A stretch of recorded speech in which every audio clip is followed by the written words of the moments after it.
poem, but there may not be in time for the poem. But let me know. No, Because we haven't got many people here. So, the story, the little girl in this story is now 85, and she is my mother. When I was about 8, she told me a story about her uncle Hal, who died by being run over by a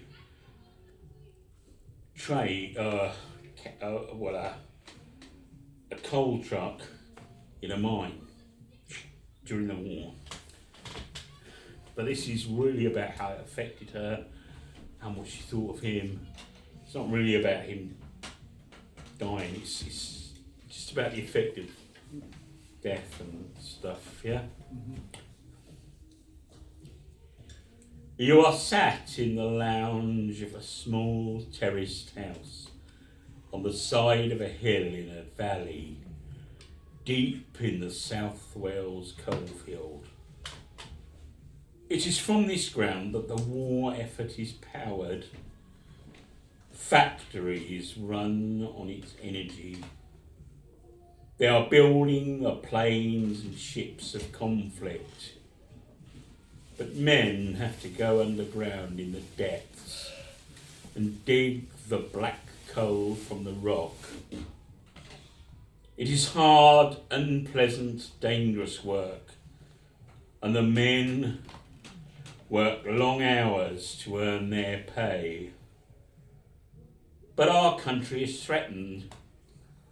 The men do not complain, they do their bit and more. It is true we are fighting them on the beaches, but they are fighting them in the coal pits too. You do not know about all this. All you're aware of now is that his face, which was in front of you, has disappeared. You look around, but it is gone. You are slightly anxious. A second later, the smiling face returns, and the mouth says, "Beepo."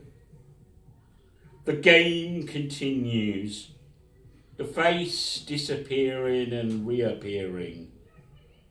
You are always slightly anxious when it disappears, and a mixture of excited, happy and full of laughter when it returns. This is your Uncle Hal, a younger brother of your father, who is at sea on the Atlantic convoys. Hal is your uncle, but he is scarcely more than a boy himself. He is full of fun, and your young mother is full of fun too. He continues teasing you. It is a game you enjoy, but which also makes you nervous.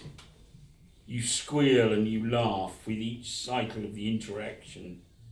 And then your mother, half in jest, says, "Oh, Howell, stop teasing her. You're making her far too excited." Howell turns around to face your mother and pushes her to the back door. Your mother is laughing, but you sat on the sofa are not sure what to do. He opens the kitchen door, pushes your mother out, and then locks the door. You're surprised. The game has taken on a more sinister turn, and you're feeling slightly scared. Your mother has gone, and you want her back. You question in your head, will she return?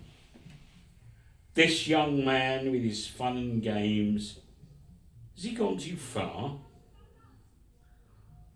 Your grandmother, who was always in the room watching the fun, says, "Howl, you're scaring her. Let Eunice back in." But Eunice, your mother, has gone into the back garden, climbed over the wall, and now makes her entrance through the front door. You squeal with joy to see your mother back, and the whole family laughs with you. There should be more of this. Howl with his fun should be a presence in your unfolding life. He should take you for walks in the hills when you're older and give you the names of the birds and trees. You should have children of his own to tease, and when you are older he should get you to look after his young children and pay you a shilling while he and his wife go to the cinema. After the war, when your father is back, your family should visit and stay the night as Howell and his wife entertain. There should be Welsh singing, and in the evening you should all sit in their yard and enjoy the sun of your flower and the flowers.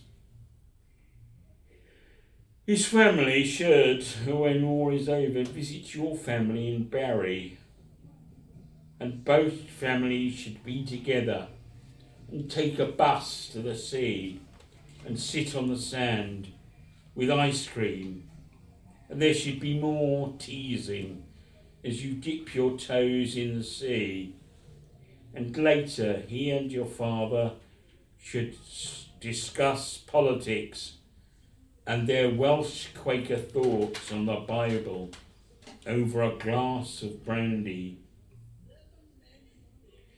But it is not to happen. Time is cruel. By whose pen it is written is at best a guess. But its rights cannot be erased. And sometimes as the word is written, your heart wishes the pen would take the black ink back. But all the longings and praises will not change a word. Time is a tyrant. It flows one way and cannot flow the other. And all your longing and praises cannot reverse a word. And the inky black stays on the page. There is crying in the little house on the hill in the valley of the coal. Your mother, your sister and your grandmother. Grief eating their previously happy souls. They are inconsolable now. Grief heralded by a knock on the door, with a short pause for breath before their crying started. Where is Howell's smiling, teasing face? When will the pits decant him? With him, his warmth and fun, he will soothe the room. The room. The room is a deep sadness, and the colour of the furniture and walls has drained. Mood moves you now. You with your smile and your laughter and your pretty young face cannot help them now. You walk through the open kitchen door and then into the garden. The sound of sadness and misery is overpowering, but you do not know what powers it. This is the land of coal, Welsh coal. And in a way, the coal is the curse. Coal on which we built our land, but coal which can also power a curse. The flowers, their colour has not dimmed. They remain alert, rioting their colours in the summer morning sun. And the scent of the roses and the blossom on the apple tree make you look at the garden.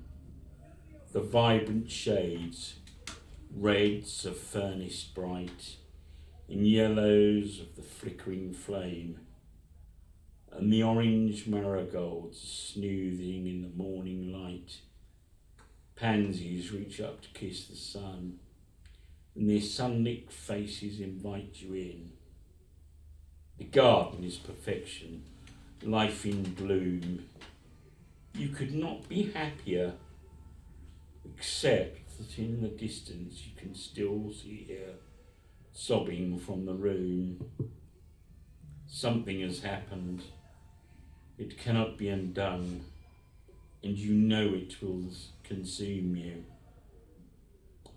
You would like to shut the door and sit with the flowers in the sun. Stay in this moment and pretend the sadness has not reached you. But you have to let it in. Crushed by a coal wagon, howl the smiling face will not return. Time will move on. Colours will seep back into things. But the flowers that tell their strength will always pull you in. You will think back and remember the sweet rose's fragrance, and your awakening to the tyranny of time and the coal-black written word. You will move on, but occasionally you will seek the hidden face, idling in dreams or in a quiet space, and you will never pick the flowers when they are in bloom.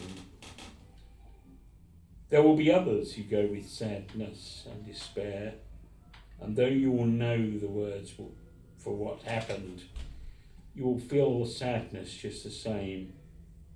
And sometimes you will look around the wings of armchairs with a smiling face, and you have a belief that one day you will find him. One day, perhaps, when you go to the same place.